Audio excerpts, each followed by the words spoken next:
है कि हमने class 11th Jammu and Kashmir board of school education का जो सब्जेक्ट है क्लास 11th का जिसका नाम है एजुकेशन, ये स्टार्ट करा है।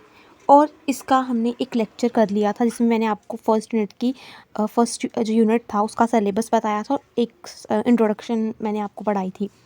तो आज हम इसका सेकंड लेक्चर देखेंगे, मतलब ये हमारी सेकंड वीडियो होने वाली है और इसमें हम लोग पढ़ेंगे नैरो मीनिंग ऑफ एजुकेशन। ठीक है, तो आप पुरानी वाली वीडियो भी देख सकते हो, उसमें मैंने सिलेबस बताया था ये वाले यूनिट का। ठीक है, और एक वीडियो आपको और मिलेगी जिसमें कि हम लोग पूरा सिलेबस डिस्कस करेंगे हर एक चैप्टर का। साथ में हम लोग पेपर पैटर्न देखेंगे, डिटेल वीडियो लेक्चर जैसे मैंने आपको बताया था आपको इसी चैनल पे मिलेंगे फ्री ऑफ कॉस्ट। ठीक है, उसके बाद नोट्स मिलेंगे आपको, जैसे एक लेक्चर अपलोड होता है कम्युनिटी सेक्शन पे भी मैं डाल देती हूँ नोट्स, और साथ में जो जब कमेंट का जो हमारी कमेंट सेक्शन होती है उसमें जो फर्स्ट कमेंट होता है वहाँ पे भी मैं पेस्ट कर देती हूँ नोट्स को। PYQs करवाए जाएंगे, रिवीजन लेक्चर्स भी होंगे जब एग्ज़ाम आने वाले होंगे, तो आप लोग एजुकेशन के लिए इस चैनल पे रिलाई कर सकते हो। ठीक है, तो अभी हम अपना जो टॉपिक है वो स्टार्ट करते हैं। तो अभी हम स्टार्ट करेंगे नैरो मीनिंग ऑफ एजुकेशन को। इसमें हम इंट्रोडक्शन और इसके जो की पॉइंट्स हैं वो पढ़ेंगे। ठीक है, तो हम स्टार्ट करते हैं इंट्रोडक्शन से। तो पहला लिखा हुआ है यहाँ पे point, education in the narrow sense is limited to schooling and university instruction. इसका मतलब ये है कि जब हम एजुकेशन का नैरो मीनिंग देखते हैं, मतलब एजुकेशन को हम एक छोटे से हिस्से में देख रहे हैं, हम उन चीज़ों को एजुकेशन यहाँ पे बोल रहे हैं जो हम अपने स्कूल्स में यूनिवर्सिटी या कॉलेज वगैरह में सीखते हैं। ठीक है, यहाँ पे यूनिवर्सिटी इंस्टीट्यूशन आएगा।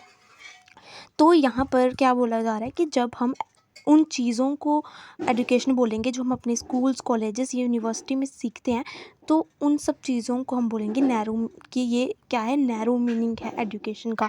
ठीक है, एक छोटा सा हिस्सा। It begins when a child joins an educational institution and ends when the child completes the studies और लीव द इंस्टीट्यूशन। तो ये जो एजुकेशन है ये कब स्टार्ट होती है, जब एक बच्चा स्कूल में जाता है। एजुकेशनल इंस्टीट्यूशन का मतलब यहाँ पे स्कूल है, एक स्कूल को इंटर करता है, एक स्कूल को ज्वाइन करता है, वहाँ पे पढ़ता है। ठीक है, तब उसकी एजुकेशन स्टार्ट होती है। और कंप्लीट कब होती है उसकी एजुकेशन, जब वो अपने जब उसकी स्टडीज़ पूरी कंप्लीट हो जाती है और जब वो अपने स्कूल को छोड़ देता है, स्कूल या कॉलेज को छोड़ देता है, तो उसकी एजुकेशन कंप्लीट हो जाती है। तो ये सारा किसके अंदर आ रहा है, नैरो मीनिंग ऑफ एजुकेशन के अंडर आ रहा है। उसके बाद यहाँ पे है, according to MC Nesse, in this narrow sense, education is any conscious and directed effort to develop and cultivate powers। अब यहाँ पे बोला गया है, एक एजुकेशनलिस्ट है जिनका नाम है MC Nesse, उन्होंने बोला हुआ है कि अगर हम नैरो मीनिंग देखें एजुकेशन का, तो उसमें एजुकेशन का मतलब होता है एक ऐसा conscious and directed effort. Conscious का मतलब होता है जानबूझकर किया गया काम, और डायरेक्टेड एफर्ट का मतलब होता है एक पूरा क्लियर एम लेके हम किसी चीज़ के ऊपर मेहनत कर रहे हैं। ठीक है, तो एजुकेशन का मतलब होता है, मतलब एजुकेशन क्या है, एक जानबूझकर किया गया प्रयास जिसका पूरा हमारे पास एक क्लियर एम है। हमें पता है कि हम ये काम क्यों कर रहे हैं।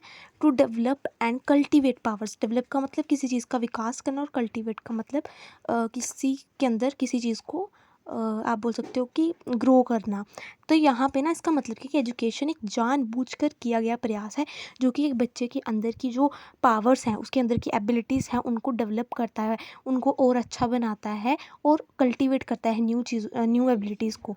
ठीक है, न्यू उसके इंटरेस्ट को और अच्छा, उसका इंटरेस्ट जिस चीज़ पे है उसको वो अच्छे से डेवलप करता है। ठीक है, तो ये एजुकेशन करता है ये सब कुछ। तो ये यहाँ पे डेफिनेशन होगी इसकी।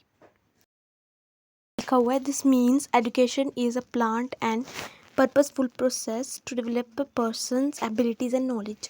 तो इसका मतलब यहाँ पे है कि एजुकेशन, वो जो हमने डेफिनेशन देखी उसका ये कंक्लूज़न है। वो जो डेफिनेशन थी उसका मतलब क्या था कि एजुकेशन एक प्लांट और पर्पसफुल प्रोसेस है। प्लांट का मतलब जो पहले से हमने ऑर्गेनाइज करके रखा हुआ है, और एक उसका एम है। पर्पसफुल प्रोसेस मतलब कि ऐसा प्रोसेस जिसका कुछ ना कुछ एम है। क्या एम है, to develop a person's abilities and knowledge. एक इंसान की, एक बच्चे की जो एबिलिटीज़ अंदर की, उनको डेवलप करना, उसकी नॉलेज को और बढ़ाना।